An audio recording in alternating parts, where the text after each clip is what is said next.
Hello everyone, in this video I'm going to show you how to turn on post approval in Facebook group. So for you to do that, you have to open your Facebook app on your iPhone.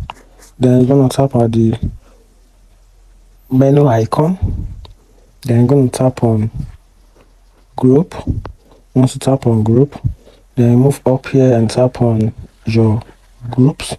Once you tap on it, then you will see the numbers of group under your manage. You can see in this video I only have one group. Then I'll tap on the group, then tap on manage.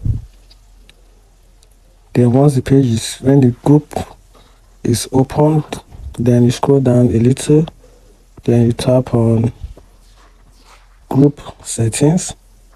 Then once you tap on group settings, you're going to scroll down a little bit, then you tap on under manage discussion, and you're going to tap on post approval. Then you check the circle button and you save. If you find this video helpful, like and follow for more. Thank you.